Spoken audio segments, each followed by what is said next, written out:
اچھا آپ مجھے بتائیں کہ آواز ٹھیک آ رہی ہے؟ لنک ون والے مجھے بتائیں ذرا، کیونکہ اب میں نے چینج کیا ہے. ابھی تو کلیئر ہوگی. ہاں. ہر چیز کا، ہر شے کا اول آخر ظاہر باطن وہی ذات حق ہے. جب وہ اپنے آپ کو اپنا تعارف کرواتے ہیں نور سے،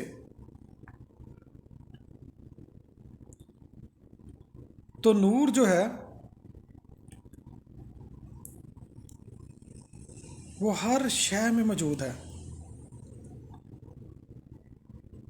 ہر رنگ اس کا ہے، وہ ہر رنگ میں ہے.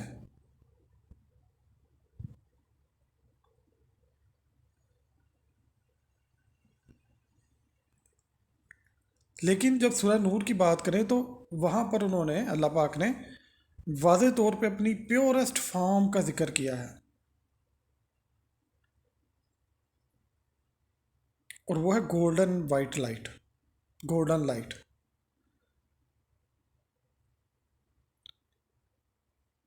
اور نور ہدایت وائٹ لائٹ، اور وائٹ لائٹ سے آگے تمام رنگ بنتے ہیں.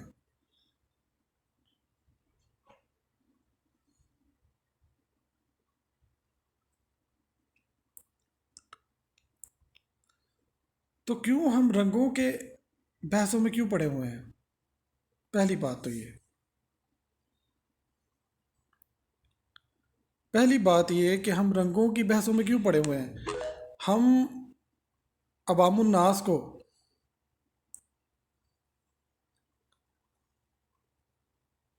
درست سمت میں کیوں نہیں لے کر آتے؟ ہم یہ کیوں نہیں بتاتے؟ اعوذ باللہ من الشیطان الرجیم، بسم اللہ الرحمن الرحیم. واللہ الذی لا الہ الا ہو الملك القدوس السلام المؤمن المحيمن العزيز الجبار المتكبر سبحان الله عما يشركون، سبحان الله عما يشركون، سبحان الله عما يشركون.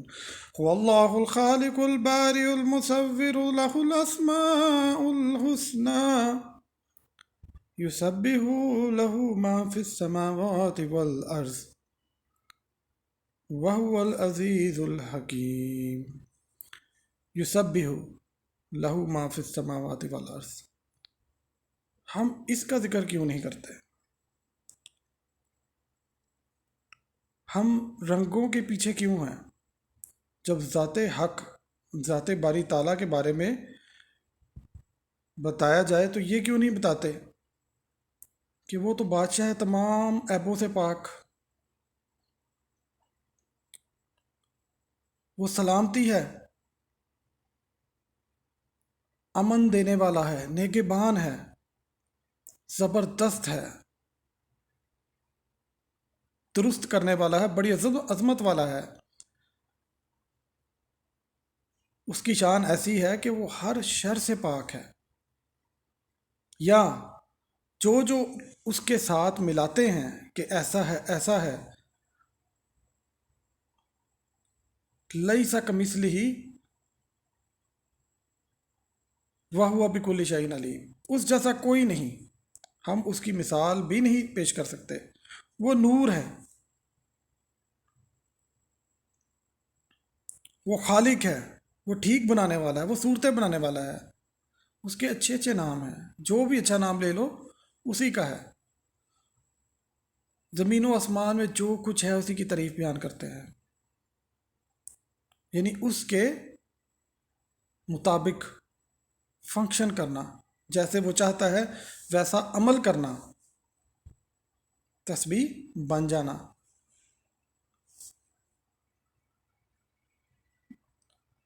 تو جب ہم ذکر کرتے ہیں اللہ سبحانہ و تعالیٰ کا تو ہم لوگوں کو صحیح راہ پہ ڈالیں، ہم لوگوں کو بتائیں کہ جب اللہ پاک کے متعلق بات کریں تو ہم یہ بیان کریں۔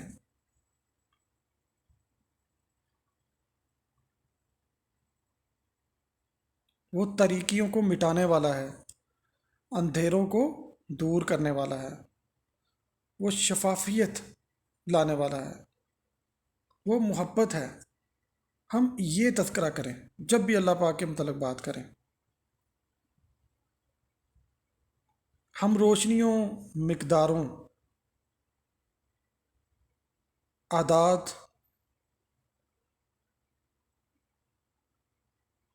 ان کے پیچھے لوگوں کو نہ لگائیں۔ یہ روحانی سائنس کہ فلاں کی اتنی مقدار اور فلاں کی اتنی مقدار اور وہ مقداریں ایسے مل جائیں تو یہ ہو جاتا ہے، تو this is not the right way to guide the people.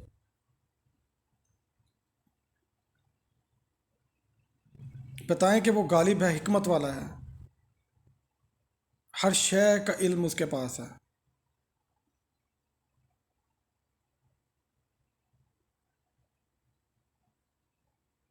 تو یہ باتیں ہیں، جب ہم اللہ پاک کے متعلق بات کریں تو اس کو اس کے ناموں کے ساتھ یاد کریں۔ ایسی باتیں لوگوں کو مرعوب کرنے کے لیے ہوتی ہیں کہ میں وہ جانتا ہوں جو تم نہیں جانتے۔ کیوں نہ آپ وہ بتائیں جو اس نے اپنے بارے میں خود بتایا۔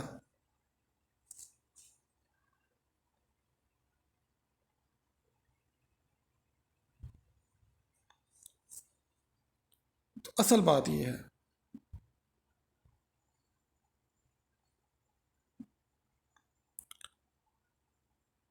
دوسرا اکثر سوال ہوتا ہے جب ہم بات کرتے ہیں من عرف نفسہ ہو فقد عرف ربہ ہو، جو آج کا لیکچر پوائنٹ ہے مین، خود کی پہچان کیا ہے، تزکیہ نفس کیا ہے، انسان آئینہ کیسے بنتا ہے۔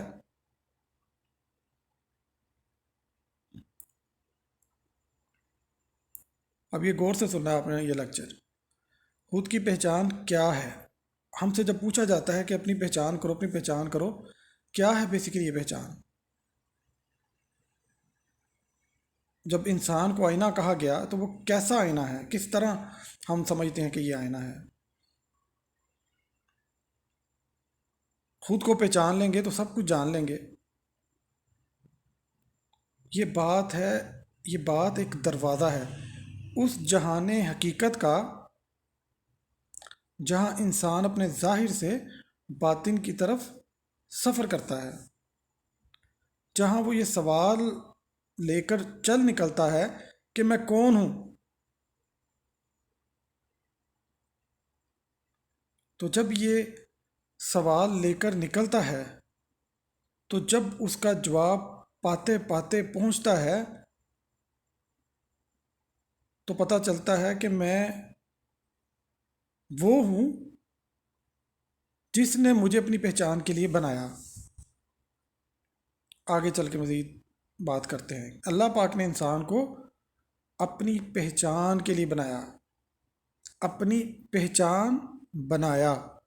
آدم کو اپنی پہچان کے طور پر بنایا، اپنی روح ونفخت فیہ من روحی، اپنی روح اس میں پھونکی۔ وہ تو نور ہے اور تمام مخلوقات سے افضل درجہ دیا جب اس کے اندر روح پھونکی۔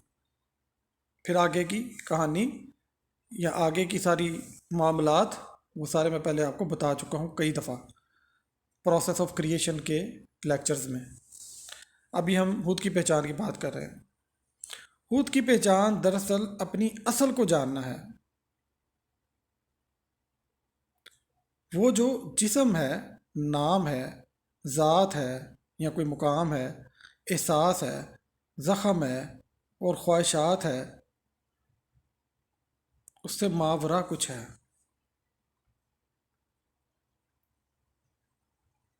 خود کی پہچان اپنی اصل کو پہچاننا ہے۔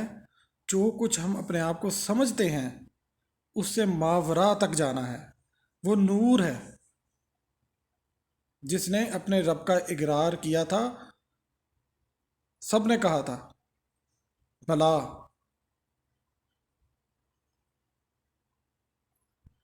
جب اللہ پاک نے فرمایا تھا الستو بربکم، تو سب نے فرمایا بلا. کالو بلا، کالو تو کا مطلب ہے اور کہا سب نے، لیکن اصل بات کیا تھی؟ بلا، ہاں. تو اس وقت ہم نے اپنے رب کی ربوبیت کا اقرار کیا. کس میں؟ اپنی اس نورانی حالت میں، اس روحانی حالت میں. جب انسان یہ سمجھ لیتا ہے کہ نہ میں جسم ہوں، نہ جذبات ہوں، نہ حالات ہوں، تو پھر میں کیا ہوں؟ جسم بھی نہیں رہنا، جسم نہیں رہنا، جذبات بھی نہیں رہنے، جسم نہیں رہنا تو حالات بھی نہیں رہنے جس میں ہم رہ رہے ہیں، کیونکہ یہ تو فانی ہے، کوئی آ رہا ہے کوئی جا رہا ہے. تو جو ماورا ہے اس سے، جو نور ہے، پھر میں کون ہوں کا سفر جو ہے، جو سوچ ہے، جو سوال ہے، وہ آپ کو آپ کی روح تک لے کر جاتا ہے.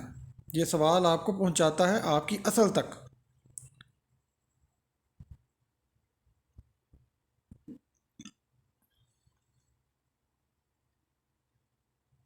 تو جب آپ اپنی اصل کی طرف سوچنا شروع کر دیتے ہیں تو پھر آپ خود کو پہچاننا شروع کر دیتے ہیں. اور یہ راستہ کون سا ہے؟ کیسے پہچانے؟ خاموشی میں اترنا، غور و فکر، شور کی دنیا سے نکل کر اپنی ہی گہرائی میں جانا، وہاں جہاں صرف رب اور بندہ ہوتا ہے. نبی مکرم صلی اللہ علیہ وسلم جاتے تھے نا غار ہرا میں. اگر کوئی مکہ مکرمہ آپ میں سے گئے ہوئے ہیں تو آپ دیکھیں کہ نبی پاک صلی اللہ علیہ وسلم کتنی اونچائی تک چڑھ کے، اب تو رستے بنا دی گئے، 3 گھنٹے لگتے ہیں، وہ کتنی اونچائی تک چڑھ کے جاتے تھے غار ہرا میں اکیلے، غور و فکر کرتے تھے.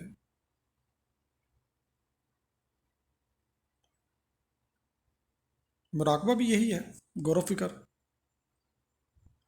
جب آپ تنہائی میں کھلی آنکھوں سے یا بند آنکھوں سے اپنی پروسیس آف کریشن پہ غور کرتے ہیں، تو غور کرتے کرتے آپ گہرائی میں چلے جاتے ہیں، آنکھیں بھی آپ کی بند ہو جاتی ہیں. تو پھر آپ اپنے متعلق غور کرتے ہیں، توجہ کرتے ہیں، اللہ سے پوچھتے ہیں، سوال کرتے ہیں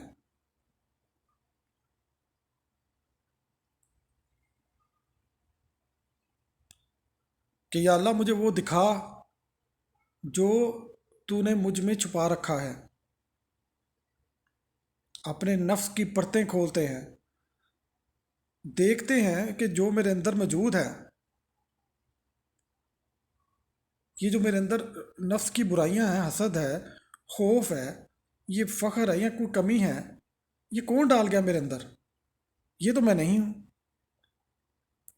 میں جھوٹا نہیں ہوں، میں مکار نہیں ہوں، میں میرے اندر یہ دکھاوا کہاں سے آ گیا؟ یہ نفرت کہاں سے پل پڑی؟ تو جب آپ مزید گہرائی میں اترتے ہیں، اپنے ہی ان معاملات کو ایڈریس کرتے جاتے ہیں کہ نہیں میں یہ نہیں، میں جھوٹا نہیں، میں مکار نہیں، میں دھوکے باز نہیں، میں تو محبت کرنے والا ہوں.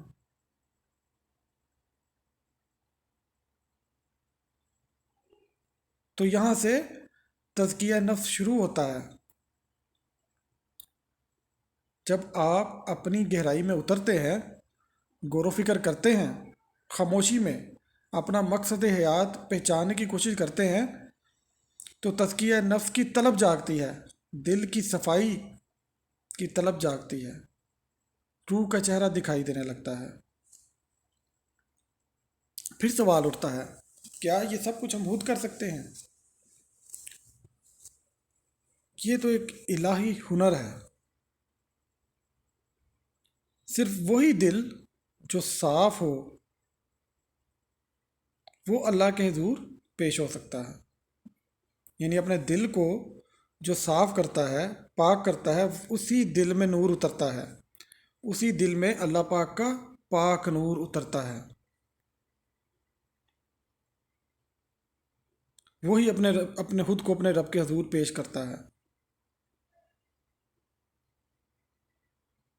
اس راہ میں ایک رہنما، ایک عارف باطن، جو باطن کی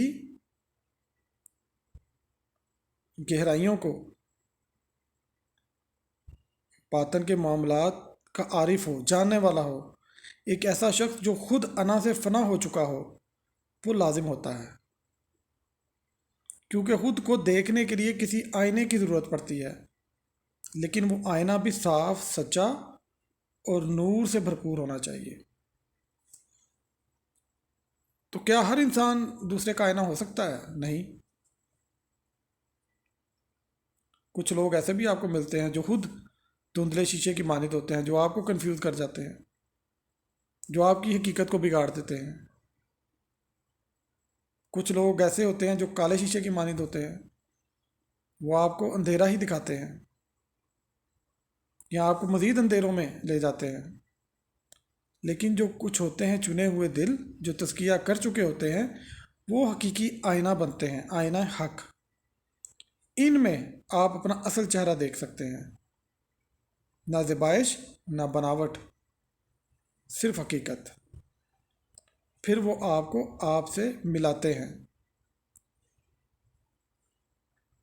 مجھے کل کسی نے کہا، پرسوں کی بات ہے، لیکچر کے بعد، کہ سر مجھے ان سوالات کا جواب دیں. میں نے اپنے بھائی کو کنونس کر رہی ہوں کہ وہ ہمارے ساتھ اس طرح یہ سیشنز جوائن کر لے یا سمجھ لے میری بات. تو مجھے تو ایک سیکنڈ میں پتہ چل گیا کہ مسئلہ تو ادھر ہی ہے جو اپنے بھائی کو سمجھانا چاہ رہا ہے. اصل چیز ہے پہلے خود اپنی تو اصلاح کر لیں. آپ دعوت دیں، اچھے انداز میں دعوت دیں، ٹھیک ہے. بحث و مباحثہ نہیں کرنا ہم نے کسی سے، کیونکہ پہلے خود تو پیوریفیکیشن کے پروسیس سے گزر جائیں. جب آپ خود روشنی بن جائیں گے تو آپ کی روشنی سے خود بخود وہی نکلے گا جو اللہ بلوانا چاہتا ہے آپ سے، خود بخود نکلے گا انشاءاللہ. جہاں خاموش رہنا ضروری ہے، انشاءاللہ آپ خاموش رہیں گے. جہاں جتنا بلوانا مقصود ہوگا اللہ پاک خود بلوا دیں گے، کیونکہ آپ فنا و بقا سے گزر چکے ہوتے ہیں، آپ خود نور بن چکے ہوتے ہیں. تو یہاں پہ جو علم مل رہا ہے وہ بحث و مباحثے کے لیے مواد نہیں مل رہا آپ کو. اچھے طریقے سے بس بات پہنچانا مقصود ہے. اگلا بندہ اس کو سمجھے یا نہ سمجھے، اٹس اوکے. دعوت دینا مقصود ہے، باقی ان کا اس طرف راغب ہونا یا نہ ہونا اٹس اوکے، آپ کی ذمہ نہیں ہے.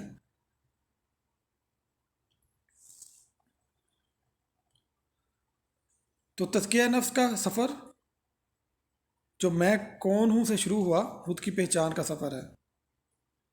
اور خود کی پہچان رب کی پہچان کا آغاز ہے. جب آپ خود کو رب کے نور میں دیکھیں گے تو آپ جان جائیں گے کہ آپ صرف آپ نہیں، آپ کی روح ایک امانت ہے جو پیوریفائیڈ حالت میں ہم نے لٹانی ہے، لوٹنا ہے، جسے کہتے ہیں انا للہ و انا الیہ راجعون ہونا ہے. اور وہ عین محبت ہے.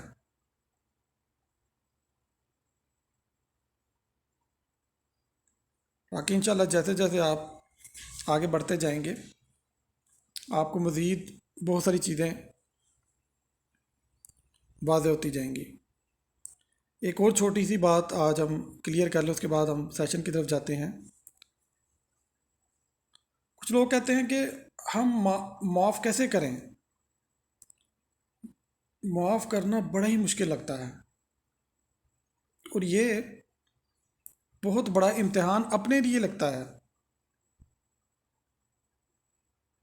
جب کوئی آپ کو دکھ دیتا ہے، آپ کے پاس اس سے بدلہ لینے کا پورا موقع ہو اور آپ انتقام لینے کی بجائے معافی کا راستہ چن لیں، تو پھر کیا ہوتا ہے؟ آپ کا دل نرم پڑتا ہے.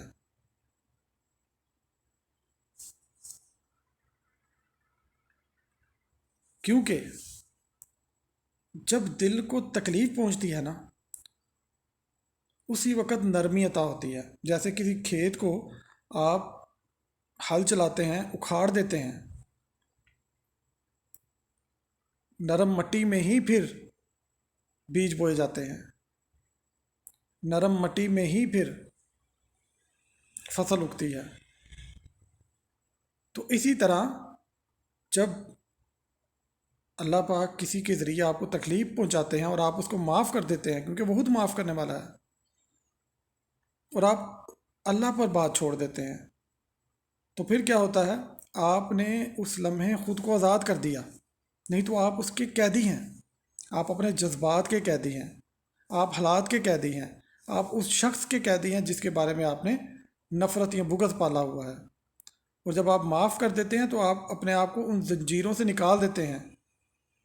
یہ کوئی کمزوری نہیں ہے، یہ ایک بہت بڑی طاقت ہے. ہاں، کہیں اپنے حق کے لیے آپ کو کوشش کرنی پڑتی ہے، لیکن ضروری نہیں کہ ہم بغض کی حالت میں یا نفرت کی حالت میں کوشش کریں.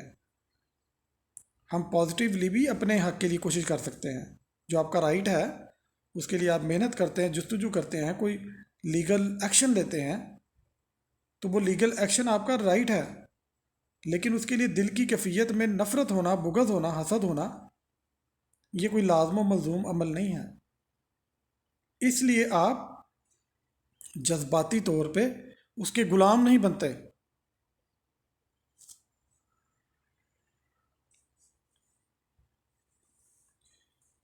جب آپ خود کو آزاد کرتے ہیں تو سکون کس کو ملتا ہے؟ سب سے پہلے دل کس کا ہلکا ہوتا ہے؟ وہ آپ کا اپنا ہلکا ہوتا ہے. اکثر لوگ جب ہم باطنی تطہیر کی بات کرتے ہیں، سیلف پیوریفیکیشن کی بات کرتے ہیں، تو اس جگہ پہ پھنسے ہوتے ہیں کہ معاف کیوں کریں؟ اس نے میرے ساتھ زیادتی کی، میں کیوں معاف کروں؟ دیکھیں، اگین میں یہی کہوں گا، ایسا نہیں میں کہہ رہا کہ آپ اپنا حق مکمل طور پہ چھوڑ دیں. اگر آپ لے سکتے ہیں ود دا ڈیو پروسیس، ایک صحیح حکمت عملی کے ساتھ آپ اپنا حق لے سکتے ہیں تو اس کو لیں. لیکن اصل جو مدعا وہ یہ ہے کہ اپنے دل کا بوجھ ہلکا کریں، اپنے دل میں منفیت کو جگہ نہ دینے دیں، اپنے دل میں حسد بغض نہ پالیں، کیونکہ یہ آپ کے نور کو ڈرین کر دے گا، یہ آپ کو ڈرین کرے گا، یہ آپ اپنا نقصان کر رہے ہیں.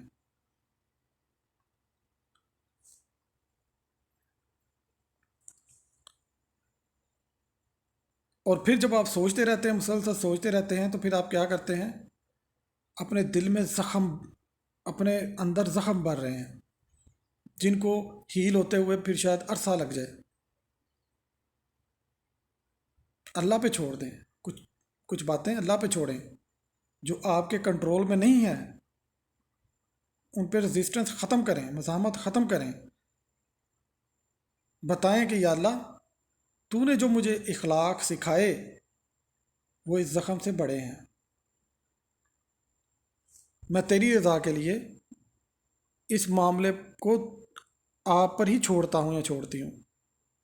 آپ بہترین کارساز ہیں. میں اس کے بارے میں سوچنا ترک کرتا ہوں اور اس شخص کو معاف کرتا ہوں. پھر دیکھیں آپ کے درجات کیسے بلند ہوتے ہیں انشاءاللہ. امید ہے آج کی میری ساری باتیں آپ کو سمجھ آ گئی ہوں گی.